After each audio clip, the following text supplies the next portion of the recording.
Last time, we saw a painting that arrived with some major issues turn into, well, a hot mess. But now it's time for that makeover, for me to put the painting back together and salvage something of this project. You know, the first time I tackled a really major project like this one on my own, well, I was completely overwhelmed. And that paralysis can stop you in your tracks, delay your dreams, cripple your business. So when it comes time for you to build that website that you've been procrastinating, turn to Squarespace. They've got it all figured out, and it's as easy as 1, 2, 3. 1. Find your domain name. If you don't have one already, you can look one up and purchase it right through Squarespace's website. If you already have a domain, you can transfer it over to Squarespace, where they offer competitive pricing and seamless integration with their web platform. 2. Choose your template. You can select from one of Squarespace's thousands of professionally designed templates that work anywhere from desktops to tablets, even mobile devices, so your visitors get a unified, complete experience no matter where they are. No coding required. 3, and this is the fun one, filling it up with whatever you like. Now, you are probably going to run into some questions along the way. This is a big project after all, and this is where Squarespace shines. They have webinars, online articles, how-to guides, and videos walking you through how to do just about everything on their sites. And if you still need a little bit more help, well, there's a robust forum of people just like you using Squarespace that are happy to jump in and give you a hand. So head over to squarespace.com for a free trial, and when you're ready to launch, go to squarespace.com/Baumgartner to save 10% off your first purchase of a website or domain.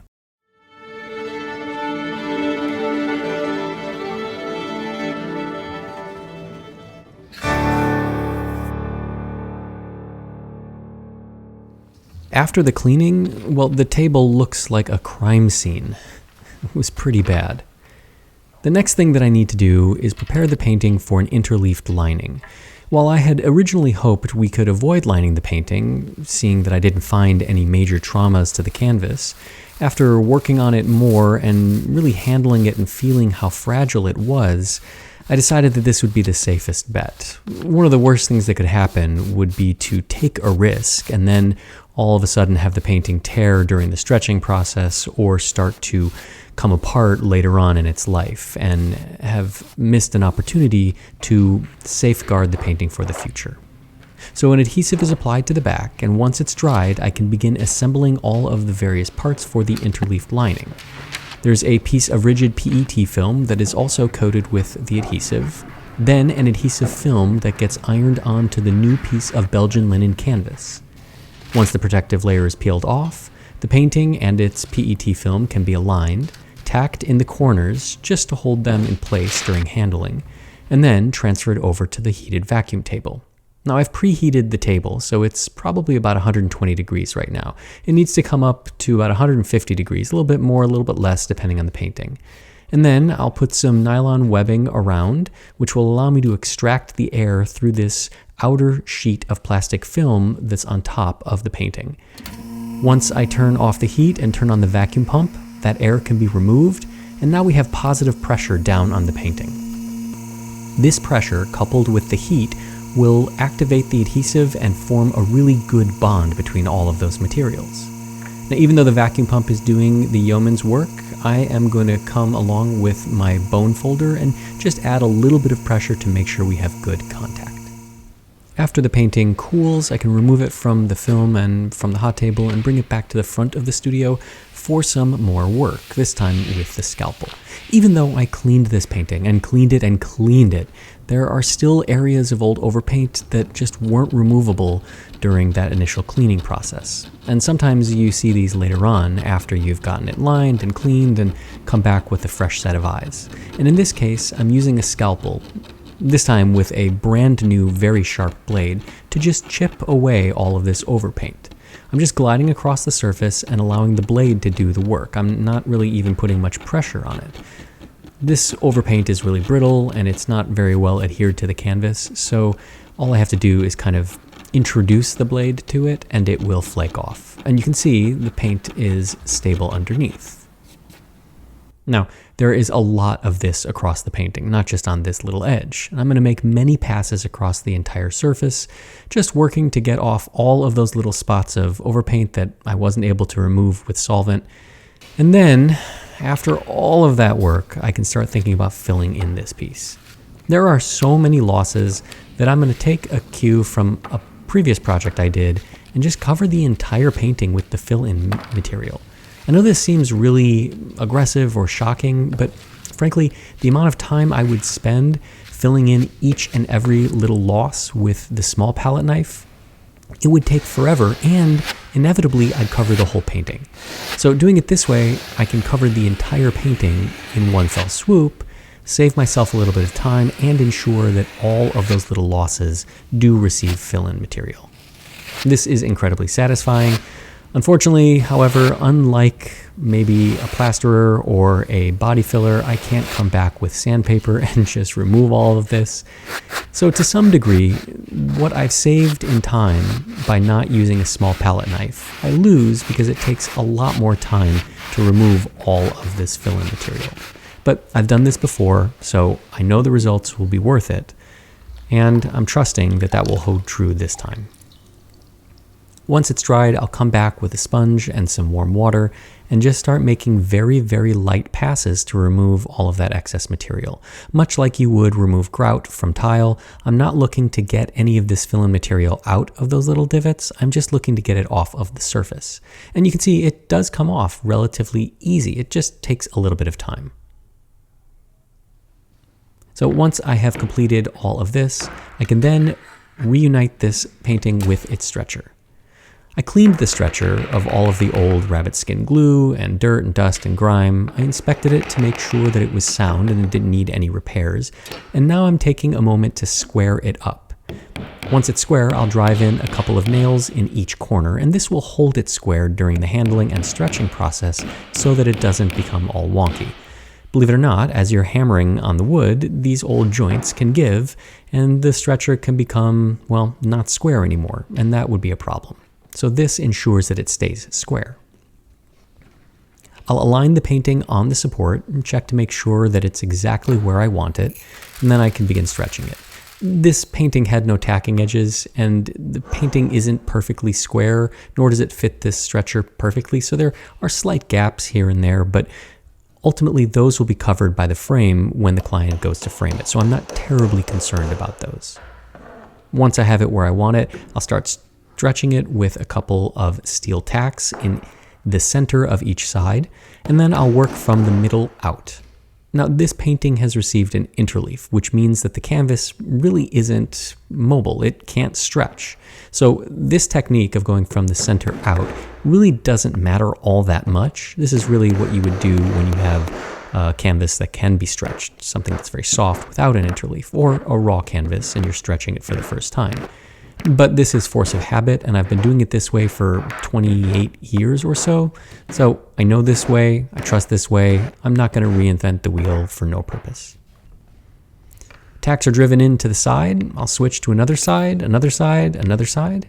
And then, once it's all secured, I'll remove all of those nails, and I'll trim off some of the excess canvas from the lining. It's always easier to trim it now than it is to try to get it perfect when I go ahead and stretch it. Trust me on that one.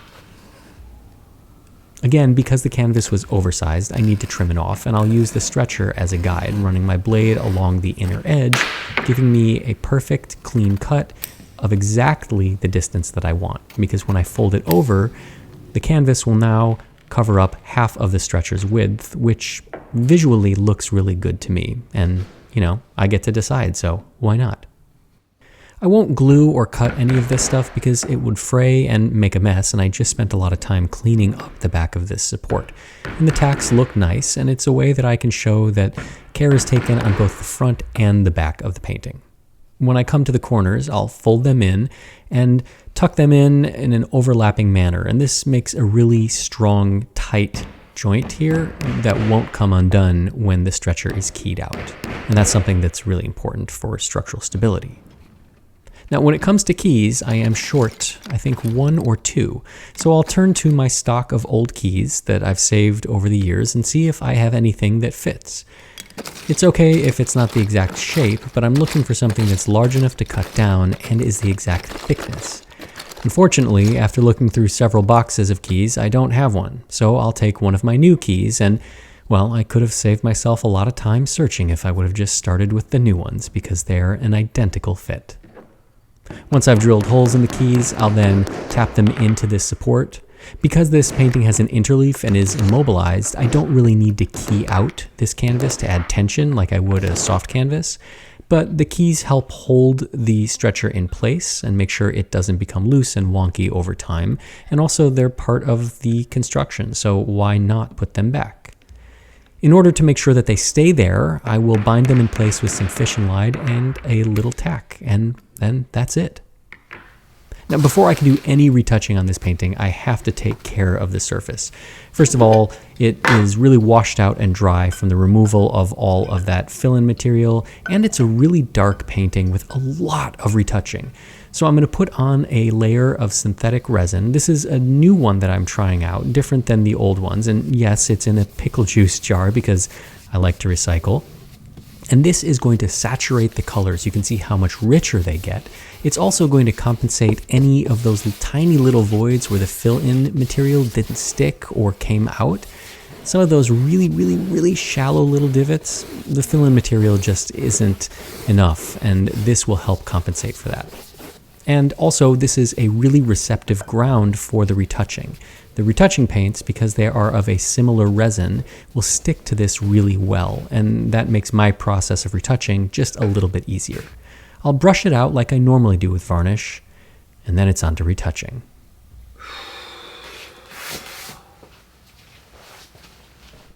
For my first foray into retouching on this painting, I'm going to start with an area that is a little challenging and very exciting, at least for me. Instead of jumping into the background, which is relatively boring, or the face, which is incredibly stressful, I'm going to choose this lower area of fringe or lace that was damaged and lost, because it's detailed enough that it will be fun to recreate, loose enough that there's a little bit of margin of error, and important enough that if I just skip it, well, everybody will notice and the painting will look lousy. What's interesting about it is that I get to recreate what the artist did here, try to understand how they built this lace, and it's relatively fun to paint little things like this. It's challenging because I have to do so not only in the manner of the artist, try to understand how they painted, but also I have to make sure that it blends in with the current painting, its age and its wear. If I painted these too crisp and too new and too perfect, well, they would stand out just like if they were losses. So it's a delicate balance between recreating in good but not too good, bad but not too bad. Also, the artist didn't do a perfect job of creating this lace. These circles are not all identical, the little flowers are not the same, so I have to embody that little imperfection. But sometimes that can be to my benefit, because if I had to do it perfectly, it would be much more work, much more stressful, and I don't know that I would enjoy it as much. I would still do it because it's my job, but here, the looseness and the wear and tear on this painting makes for an easier target to hit. There's more margin of error, and so that makes this a little bit more fun than something that was super precise. Ultimately, what I'm trying to do is make sure that the stuff I add just kind of blends in with what's already there, that it doesn't look too new or too old or different at all. Now, this area was particularly interesting because there was the remnants of some lace fringe and some pieces of what was there, but largely the rest of it was missing. And I researched pretty extensively and looked at a lot of portraits, particularly Dutch portraits, to see if I could find something that looked like this or was a strong similarity that I could copy. And unfortunately, there really wasn't anything. Now, that's not to say there was something and I didn't find it, but I wasn't able to find it. So I have to take my cues from what is existing. And one of the benefits of using modern conservation materials is the fact that all of these paints are reversible. So if in the future somebody comes along and says, well, that's not historically accurate, or we found a photograph before the damage, we can remove all of this and have a second go. So I'll paint it on, and this is pretty good for a first pass. I'm going to come back in a couple of days after I have some fresh eyes and some distance and do a second pass and maybe a third pass, because it will get better and more refined as I make more and more passes. But it's important to not rush it or stress it while I'm working on it. Same thing here for her necklace. This largely was all missing, and I have to figure out what to do here. Now, one of the good things and the bad things is that this necklace is very loosely painted. It's a couple of brush strokes, a couple of dots of color, and that's it. It's very impressionistic, if I may say so.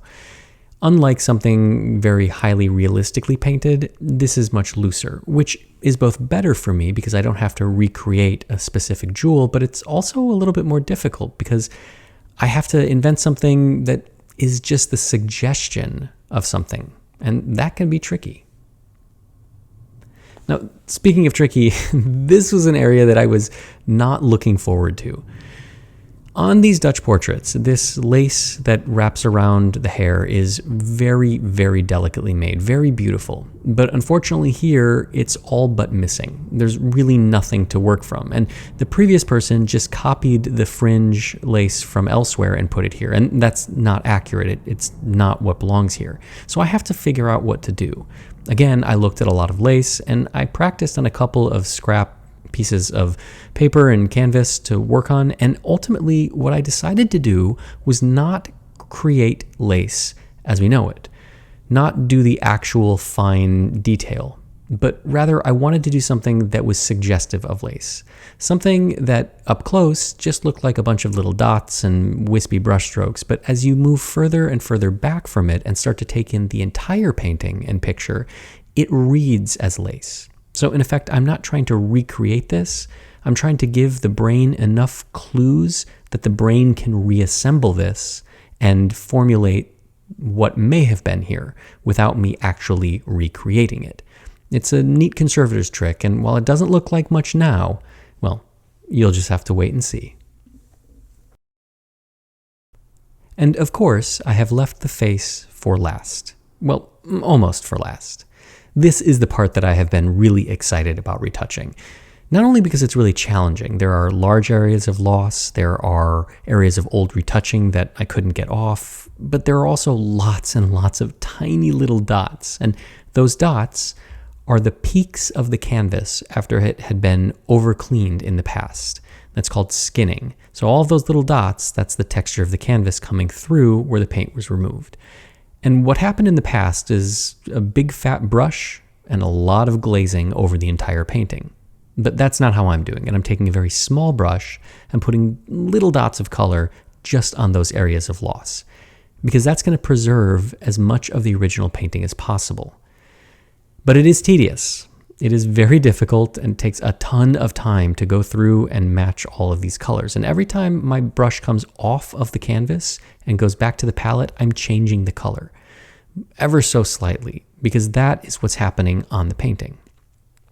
So I'll work methodically through all of these little dots, and it's kind of cool to watch it sped up as opposed to real time, because sped up you can start to see how it comes together really fluidly. When I'm doing this over the course of 2 hours, give or take, sometimes it's hard to see the change. So I have to step back every once in a while so that I can see how far I've come from where I started.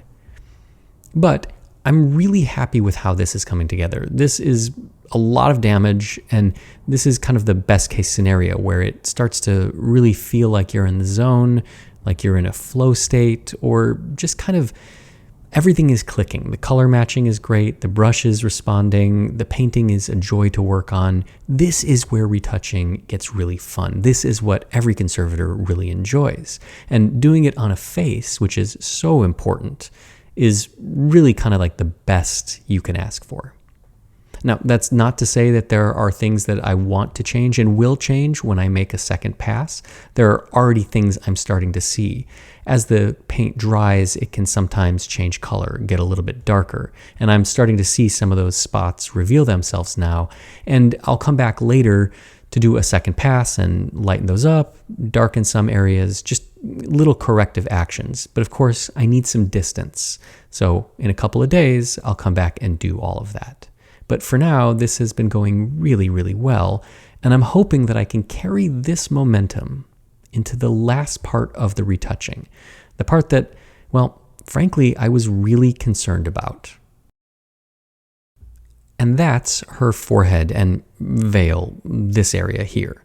Now, I did a lot of research to see if there were veils on the foreheads of Dutch portraits, and I could only find one. But if I take a look at the actual painting, circled in yellow, I'm starting to see this cluster of little circles, these little dots in the veil and on her forehead. And so that's what I'm going to use as my cue going forward.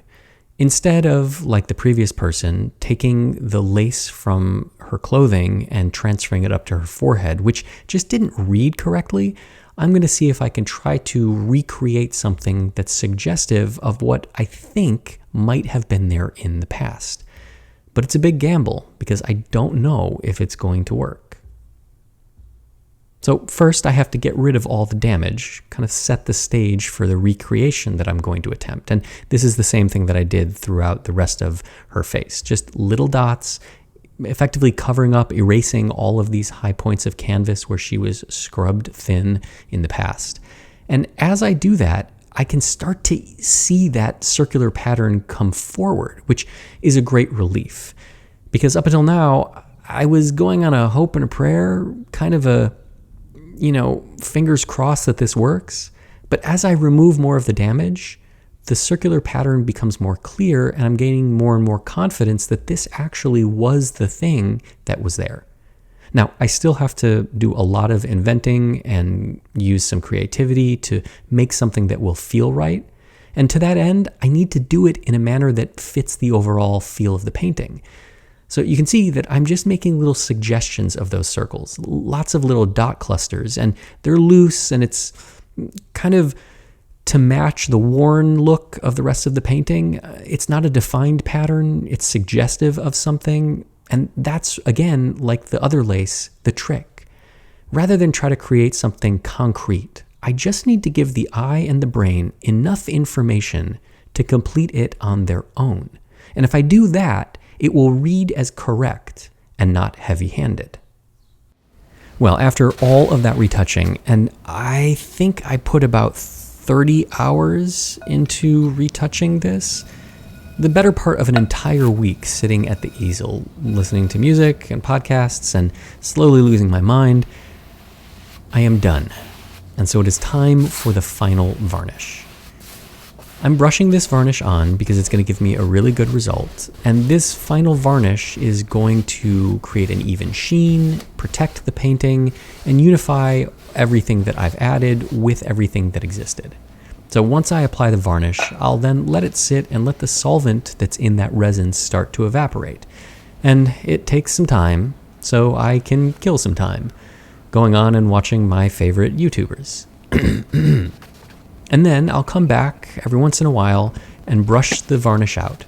And then as I feel it starting to get stiff and dry because of the solvent evaporating, I'll brush it out rapidly. And this is going to create a very fine texture on the surface in that resin. And it's going to effectively make it really glittery as opposed to flat and shiny.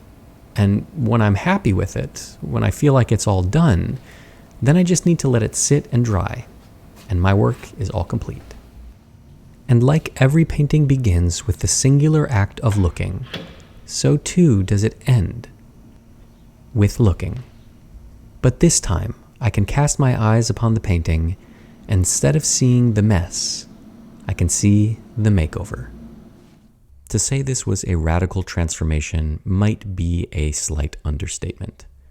The painting barely resembles itself when it came in. All of that missing lacework that was just completely covered up by overpaint has been discovered, revealed, recreated, and completed, adding a layer of depth and detail to the painting. Areas on her shirt, which were completely covered up, have also been revealed. And missing pieces of lace that were so essential to understanding this clothing were sussed out from little details that were completely covered up. Her jewelry, which was half completed, her bow, which was completely overpainted, all of that has been restored. The delicate lacework around her hair has been recreated such that it no longer seems to be an anomaly and an eyesore. While certainly not complete, it fits the bill. And the delicate lacework on her head, which was a big question mark, now fits with the painting. Her earring, her jewelry, all of it is now visible, completely free of overpaint. And her expression, the most important part of this painting, is softer, kinder, more inviting, and more true to who she really was. All of the areas of skinning have been retouched, though not so heavily that the original paint isn't still present. And when we see her eyes, we can feel she's looking directly at us. When the painting arrived, I knew it was in trouble upon first sight, but I hoped that when it was fully cleaned, we would see what was truly underneath, something beautiful. I was not ready for this level of damage. Almost every square inch of the painting had been abused, but through a ton of work, we were able to restore it, put it back to itself, give it a new lease on life, and radically transform how it looked. Here is my retouching under UV, the extent of which is, well, pretty impressive, but it was absolutely necessary because remember, this is what remained after cleaning. From a painting that was almost certainly lost and definitely a hot mess, this has been one heck of a makeover.